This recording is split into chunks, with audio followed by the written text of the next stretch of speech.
मध्य प्रदेश विधानसभा चुनाव से पहले ही इंडिया गठबंधन में आपसी लड़ाई देखने को मिल रही है। पहले समाजवादी पार्टी ने कांग्रेस के खिलाफ बागी तेवर दिखाए और फिर अब जेडीयू ने इस गठबंधन को झटका दे दिया है।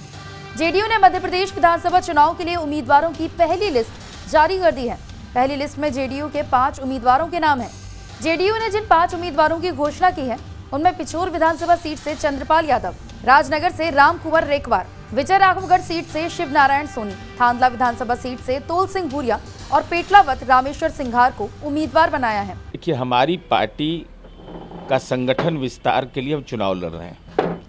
2024 के लोकसभा चुनाव के लिए इंडिया गठबंधन बना है, इसलिए हमारा स्थानीय यूनिट ने फैसला लिया, राष्ट्रीय नेतृत्व ने सहमति दिया। संगठन विस्तार में तो हमारा अधिकार है, और जब हम एनडीए में भी थे तो भाजपा के खिलाफ मणिपुर में चुनाव लड़े और हमारे विधायकों को तोड़ लिया। तो देखिए राजनीतिक श्राप क्या पड़ा है उसको।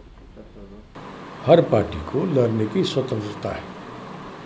जब आप किसी गठबंधन में होते हैं तो आपस में राय विचार से ही कोई निर्णय होता है, और जिस दल का जहाँ पर प्रभाव क्षेत्र है स्वाभाविक है उनके लोग ज़्यादा संख्या में लड़ेंगे।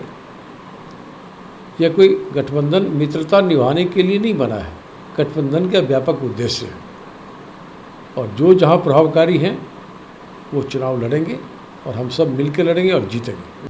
पार्टी द्वारा सूची जारी करने के तुरंत बाद बिहार के राजनीतिक हलकों में ये चर्चा जोरों पर है कि क्या इंडिया गठबंधन खुद के विनाश मोड में आ गया है।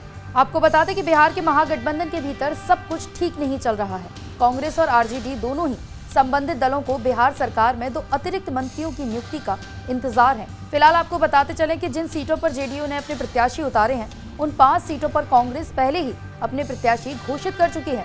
इसके साथ ही राजनगर से सपा ने भी अपना प्रत्याशी उतारा है। ये तीनों ही पार्टियां राष्ट्रीय स्तर पर बने इंडिया गठबंधन में शामिल हैं। लोकसभा चुनाव से पहले हो रहे विधानसभा चुनाव में गठबंधन में शामिल दल एक दूसरे के खिलाफ चुनावी मैदान में नजर आ रहे हैं। समाजवादी पार्टी भी मध्य प्रदेश की 41 सीटों पर प्रत्याशी उतार चुकी है। एमपी की लगभग 50 सीटों पर सपा चुनाव लड़ने की तैयारी में है। इन सभी सीटों पर सपा का सामना बीजेपी के साथ ही कांग्रेस से भी होगा। यूपी से लगी हुई विधानसभा क्षेत्रों में सपा असर डाल सकती है, जिसका नुकसान कांग्रेस को भी हो सकता है। नीतीश कुमार ने जब पटना में विपक्षी एकजुटता मुहिम की शुरुआत की थी तब विपक्ष में शामिल कई दलों के नेताओं की मेजबानी करते हुए नीतीश कुमार ने यह भरोसा दिलाया था कि अब बीजेपी के खिलाफ तमाम विपक्षी दल एकजुट होकर चुनाव लड़ेंगे और बीजेपी या एनडीए के उम्मीदवारों के सामने इंडिया गठबंधन की तरफ से केवल एक साझा उम्मीदवार जाएगा। लेकिन मौजूदा विधानसभा चुनाव में नीतीश की पार्टी का धैर्य टूट गया और मध्य प्रदेश में जहां बीजेपी और कांग्रेस के बीच आमने सामने की टक्कर है, वहीं जेडीयू ने अपने उम्मीदवारों को चुनावी मैदान में उतार दिया है।